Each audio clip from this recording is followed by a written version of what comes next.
आप सभी दर्शकों का श्री बालाजी ज्योतिष में बहुत बहुत स्वागत है।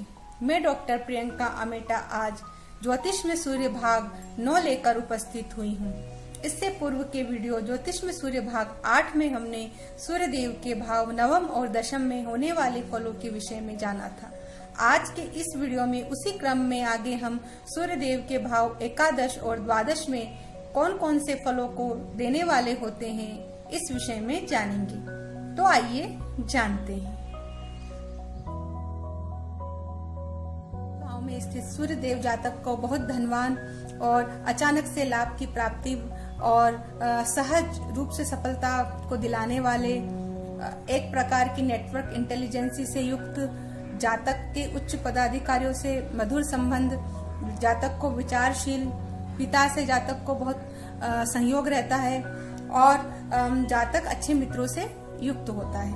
ऐसा जो जातक होता है उसके अपने बड़े भाई बहनों से संबंध मधुर नहीं होते हैं, उसके रिश्ते खराब रहते हैं और पिता के जो छोटे भाई बहन है जैसे चाचा है या छोटी बुआ है उनसे भी जातक के संबंधों में कहीं न कहीं खटास आ जाती है, रिश्ते सही नहीं रह पाते हैं। ऐसा जो सूर्य देव होते हैं वह जातक को अच्छे मित्र तो देते हैं, लेकिन मित्रता में भी जातक के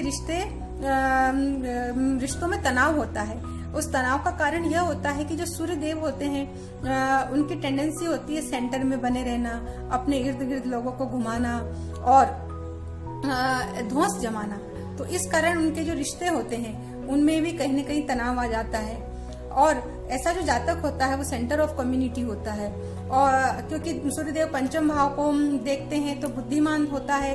राजनीतिक कम्युनिटी में ऐसा जो जातक होता है वो एक आइकॉन के समान होता है और स्वतंत्र सोच रखने वाला होता है, लेकिन ईगो से भरपूर होता है, अहंकार बहुत होता है। इस कारण से क्या होता है कि जो कम्युनिटी होती है वो ऐसे व्यक्तियों के लिए सपोर्टिव और प्रोडक्टिव नहीं हो पाती है। और 11वें भाव के जो सूर्य देव होते हैं यदि वे जितने ज्यादा कमजोर हों, जितने ज्यादा पाप प्रभाव में हो, शत्रु क्षेत्री हो, पाप ग्रहों से दृष्ट युत हो, शनि राहु से युत या दृष्ट हो, तो बहुत अच्छे माने जाते हैं, जातक को बहुत अच्छी अर्निंग्स देते हैं। और यहाँ पर स्थित सूर्य देव यदि अपनी उच्च राशि में हो, स्व राशि में हो, सिंह या मेष के हो, तो जातक की अर्निंग्स में कमी कर देते हैं। पंचम भाव को देखने के कारण संतान से कहीं न कहीं जातक को पीड़ा रहती है। ऐसा जो जातक होता है वो संतान की तरफ से उसको जीवन पर्यंत कोई न कोई कष्ट बना रहता है और जातक अपनी बुद्धिमत्ता के कारण प्रसिद्ध होता है, राजनीति में प्रसिद्ध होता है, एनजीओ इत्यादि कार्यों से जातक को प्रसिद्धि प्राप्त होती है। जातक का जो जन्म होता है वो वर्किंग क्लास घरों में होता है और इनके जो मित्र होते हैं वो रॉयल होते हैं, सेलिब्रिटी होते हैं, राजनीतिक प्रभुत्व से संपन्न होते हैं, उच्च पदाधिकारी होते हैं। छठा जो भाव होता है वह छठे से छठा होने के कारण कहीं न कहीं जातक के पिता को कोई न कोई हेल्थ संबंधी इश्यू प्रदान करता है। और चमत्कार चिंतामणि में तो लाभस्थ सूर्य के विषय में कहा है कि रवो संलभेत स्वं च लाभोपयाते नृपद्वार तो राज मुद्राधिकारात् प्रतापा अनले शत्रवः सम पतंती श्रियो अनेक धा दुखम अंगोद भवानाम। अर्थात जिस मनुष्य के लाभ भाव में सूर्य देव स्थित होते हैं तो उसे राज कृपा से धन मिलता है। आज के संदर्भ में देखा जाए तो राजतुल्य लोगों से, जैसे नेता है, मंत्री है, राष्ट्रपति है, इनके द्वारा जातक को सम्मान प्राप्त होता है, धन की प्राप्ति होती है, भारत रत्न इत्यादि उपाधियों से ऐसा जो जातक होता है विभूषित होता है। उसे मोहर लगाने का अधिकार मतलब मजिस्ट्रेट का अधिकार उसे प्राप्त होता है। दंडाधिकारी ऐसा जातक होता है जो अपनी मोहर से अपराधियों को जेल में भेजता है। ऐसा जो जातक होता है उसकी प्रताप, मान, सम्मान, प्रतिष्ठा गगनचुंबी होती है। इस कारण उसके शत्रु उससे बहुत जलते हैं। शत्रुओं के हृदय में सदैव उसके प्रति बहुत जलन, ईर्ष्या, द्वेष और उसकी प्रताप अग्नि में कहा गया है कि उसके शत्रु जल के भस्मसात हो जाते हैं।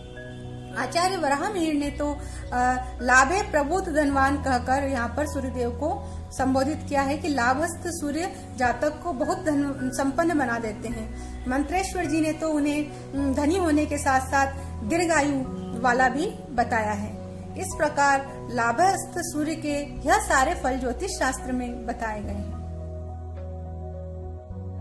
कुंडली का जो 12वां भाव होता है वह वे भाव कहलाता है और त्रिक भावों में आने के कारण यह जो भाव होता है यह दू स्थान कहलाता है, दुख का स्थान कहलाता है। और जब सूर्य देव 12वें भाव में स्थित होते हैं तो ऐसा जो जातक होता है वो अति व्ययी होता है, बहुत खर्चीला होता है। यदि सूर्य देव शुभ संबंधों से युक्त है तो जातक का जो धन होता है वो परोपकार के कार्यों में खर्च होता है, समाज सेवा में खर्च होता है। यदि यहाँ पर स्थित सूर्य देव यदि पाप प्रभावों से, पाप संबंधों से युक्त है तो ऐसा जो जातक होता है वो उसका जो धन होता है वह बुरे कार्यों में खर्च होता है। कुमार्ग का आचरण करने वाला ऐसा जातक कहा गया है, परदेशवासी कहा गया है, विदेश में रहने वाला ऐसा जातक होता है। समुद्र यात्राओं का के सूचक यहाँ पर स्थित सूर्यदेव होते हैं। तो परदेश में ऐसा जातक जाता है विदेश में, और जातक की सोच उच्छृंखलता से परिपूर्ण होती है। कुमार्ग का आचरण करने वाला होता है, विधर्मी ऐसा जातक होता है और दूसरी दुनिया का केंद्र होता है। बहुत ज्यादा विचारशील होता है, एकाकीपन पर ऐसे जातक का फोकस होता है। और सूर्यदेव यदि बृहस्पति, बुध, शुक्र इत्यादि शुभ ग्रहों से यदि सूर्यदेव का संबंध बनता है तो जातक को कहीं न कहीं अदृश्य सहायताएं प्राप्त होती है, जो उसका गुप्त रूप से मार्गदर्शन करती रहती है। उसकी जो आंखें हैं उनका जो विषय होता है वो रचनात्मक काल्पनिक संसार होता है। चिड़चिड़ापन ऐसे जातक में होता है, क्रोधी भी होता है, विदेश में रहने वाला होता ही है। हड्डी से संबंधित रोग सूर्यदेव यहाँ पर जातक को दे देते हैं। जातक की बाईं आंख में समस्या हो जाती है। कारावास, राजदंड, बंधन, कष्ट देने वाले सूर्यदेव यहाँ पर कहे गए हैं। और शैया सुख में जातक की कहीं न कहीं कमी करते हैं। शैया सुख में कमी दो तरीके से होती है। या तो जातक की जो स्त्री होती है वह उसका चरित्र सही नहीं होता है, वो परपुरुषगामी नहीं होती है, इस कारण जातक की शैया सुख में कमी हो जाती है। और जातक बहुत ज्यादा विचारशील, मननशील होता है तो वो रात्रि में सही ढंग से सो नहीं पाता, अनिद्रा की उसे बीमारी हो जाती है। चमत्कार चिंतामणि में तो कहा है कि रवि द्वादशे नेत्र दोषम करोति, कि 12वां सूर्य जो होता है वो जातक को नेत्र दोष प्रदान करता है। मान सागर जी ने तो ऐसे जातक को जड़मती मतलब महामूर्ख बताया है, कामुक बताया है, पर स्त्रीगामी बताया है। और उन्होंने एक बहुत अच्छी बात बताई है कि ऐसा जो जातक होता है वो पक्षी समूह का नाश करने वाला, मतलब पक्षियों का शिकार करने वाला शिकारी होता है।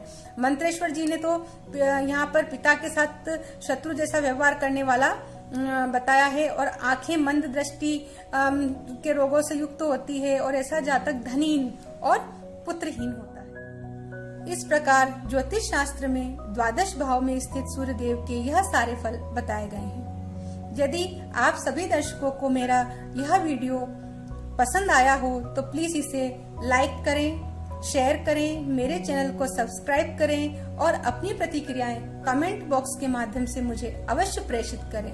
धन्यवाद। नमस्कार।